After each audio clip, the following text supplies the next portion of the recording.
A maior emoção que eu tive como colorado na minha adolescência foi o Grenal do século. Eu já contei várias vezes a história para vocês.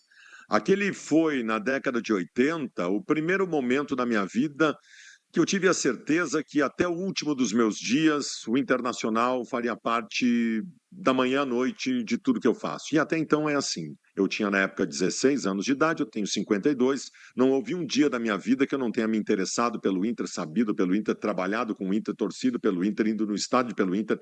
O Inter faz parte de tudo da minha vida. O Inter tá na minha pele, tá tudo, tá tudo. E era o Abel Braga no Grenal do século. E o Grenal do século, o Internacional venceu de virada, tornando aquele jogo emblemático na história do clube por conta da mão dele, da coragem dele, que no segundo tempo, mesmo com um jogador a menos, colocou mais um atacante, uma loucura, foi kamikaze e acabou vencendo aquele jogo. Eu lembro que eu, como repórter, quando eu comecei em 96, teve um jogo, acho que foi Inter e Curitiba, e o Abel Braga era técnico do Curitiba. O Inter chegaria no outro dia para aquele jogo lá em Curitiba, e eu fui, no dia anterior, entrevistar o Abel Braga, que então era técnico da equipe paranaense. Eu lembro que quando eu vi ele pela primeira vez, pessoalmente, cara, me arrepiou tudo. Nós estamos falando aí de 1990 e poucos. Me arrepiou todo. E eu disse para ele: Abel, o Grenal do século foi a maior emoção da minha vida como torcedor. Obrigado. E ele deu uma risada para mim. Ídolo. Ídolo. Ídolo é aquele cara que, quando tu vê pessoalmente, te arrepia todo. Nós estamos falando lá atrás. O Abel já era meu ídolo antes de ter conquistado qualquer título pelo Internacional. O Abel falou ontem na coletiva que o time do Internacional de 2006 não era excepcional em jogadores. E não era mesmo. O São Paulo, que nós pegamos na final, e muito mais o Barcelona, tinham individualidades superiores às nossas. O nosso time de 2006, ele tem bons jogadores que foram contratados, mas até então ninguém era um fora de série. Nem o Fernandão era um fora de série. O Fernandão veio do Toulouse, da França, que é um time de segunda linha lá para o Internacional, tinha começado bem no Goiás e tal, Jorge Wagner. Acho que o único ali que tinha um estofo maior era o Tinga, mas também não era tratado como um super craque. Aquilo foi uma construção. Aquele Internacional ganhou o que ganhou pelo que ele era como conjunto. E quem é que faz o conjunto de um time? O treinador. Aqueles títulos têm mais de 50% do Abel Braga. Ele não foi um mero espectador de um super time, ao contrário, não era um super time, se tornou um super time por conta do trabalho em conjunto montado pelo Abel Braga. O Abel Braga entrou na história do Internacional pelo seu trabalho majestoso como treinador. O Abel volta em 2020 para o Internacional, numa condição absolutamente adversa, começa mal, e eu cheguei a dizer naquele momento o seguinte: tirem o Abel. Quando ele começou mal em 2020, pegando a destruição do Cudê. Tirem o Abel não precisa passar por isso, troca o treinador. E aí o Abel começa uma virada histórica. O brilho no olho do Abel começa a voltar e nós não fomos campeões brasileiros porque fomos roubados. É o único título que faltou para o Abel Braga, um título em âmbito nacional. Mas para mim ali o trabalho dele estava encerrado. Não tem problema, tá ótimo, Abel. Um grande abraço, tu é um dos maiores nomes da história do Inter. Cara, o Abel Braga, com 73 anos de idade, foi chamado para assumir o Internacional em 2 jogos em que havia um encaminhamento para ir para a Série B. Agora dá para a gente dizer aqui, embora a tabela não mostrasse essa porcentagem que eu digo aqui, mas o campo mostrava. Quando o Abel chegou, o Inter tinha lá uns 70% de chance de cair para a Série B. Tinha uns 70% de chance. Ninguém conseguiu entender direito como é que o Abel aceita uma dessas. Primeiro que ele estava aposentado, ele poderia muito bem dizer, cara, eu não sou técnico desde 2022. Outra que ele poderia dizer, porra, gente, não, né, me tiraram lá em 2020 que eu fui vice-campeão brasileiro, agora vocês vêm me chamar faltando 2 jogos com o time caindo. E o Abel veio. Na ligação do D'Alessandro, ele pediu 10 minutos, ligou de volta e disse sim. Depois ligou o presidente Barcelos. E o Abel disse para o presidente Barcelos o seguinte: eu aceito ir com uma condição. Com uma condição. Qual é a condição, Abel? Não ganhar um centavo.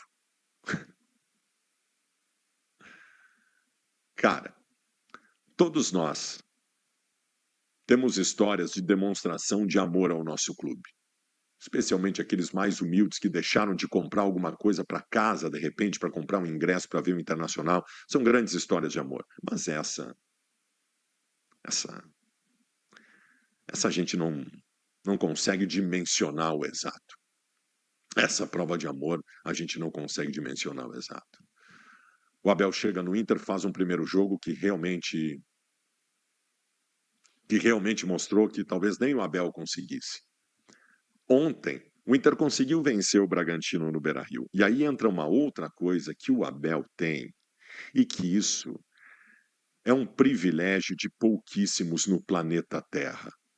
O nome é estrela. O Abel é iluminado. O universo conspira a favor deste senhorzinho de 73 anos de idade. Ele é iluminado, ele tem estrela. Ontem tudo aconteceu como o Internacional precisava. Eu tinha dito antes, quando veio o Abel, que se ele salvasse, deveria ter uma estátua para ele no pátio do Beira-Rio. Eu já estava me preparando para fazer um abaixo-assinado oficial, né? Conseguir lá milhares de assinaturas e levar para o Conselho Deliberativo do Internacional. E ontem, enquanto eu falava sobre isso, o jogo tinha acabado, o Leonardo Aquino, que é um dos homens da oposição do Internacional, me mandou o WhatsApp dizendo que vários movimentos políticos de oposição do Internacional já tinham protocolado no Conselho Deliberativo do Inter, imediatamente após o fim da partida, a reivindicação de uma estátua para Abel Braga no pátio do Beira-Rio. Isso era a oposição do Inter. Depois veio o presidente Barcelos, que no seu pronunciamento disse que sim, tem que ter alguma coisa para o Abel Braga no pátio do Beira-Rio para lembrar disso. Eu sou um cara que a vida inteira eu disse, não tem que ter outra estátua no Beira-Rio. Estátua no Beira-Rio só do Fernandão, que é o maior jogador da história do Inter. Porque eu achava assim, tem que fazer uma estátua do D'Alessandro. Pô, você tem que fazer uma estátua do D'Alessandro, tem que fazer do Índio, do Figueroa, do Valdomiro, aí nós vamos encher de estátua. Porque abaixo do nível do Fernandão, existem muitos na história do Internacional que mereceriam isso. Pois eu mudei de ideia. Eu mudei de ideia. Eu abro mão de ter só a estátua do Fernandão no pátio do Beira-Rio. O Internacional, na minha opinião, tem uma mesa em que só 3 estavam sentados: Fernandão, Falcão e Valdomiro. Só esses 3. Temos jogadores geniais na história do Inter que são ídolos eternos, evidentemente. Mas nesta mesa só estavam 3 jogadores da história do Inter: Fernandão, Falcão e Valdomiro. Nesta mesa agora chega um treinador. Não é muito comum, né? Não é muito comum a gente ter como um dos maiores ídolos da história do clube um treinador, né? O Abel Braga senta à mesa dos semideuses do Internacional. Abel Braga senta à mesa dos semideuses do Internacional. Abel vai ser reverenciado por mim para o resto dos meus dias. Eu vou tatuar nos próximos dias do meu braço o nome dele. O Abel jamais será esquecido na história do Inter. A história dele do Inter será contada para os nossos netos, bisnetos, para a vida inteira. Uma estátua do Abelão. Vai ser ele sentado com uma taça de vinho? Vai ser ele levantando uma taça? Vai ser uma estátua inteira? Vai ser um busto? Não sei. Mas para todos os colorados que chegarem no estádio Beira-Rio, a partir do ano que vem, em qualquer jogo do Inter, de Gauchão, de Sul-Americana, Libertadores, Brasileiro, Copa do Brasil, quem circular no pátio do estádio Beira-Rio vai passar pela estátua do Abel, vai reverenciar, vai tirar foto, vai marcar o momento, assim como nós fizemos há muitos anos em relação à estátua do Fernandão. Abel Ferreira Braga entra oficialmente na galeria dos semideuses da história do Internacional. Eterno agradecimento por esta prova de amor jamais vista no Internacional.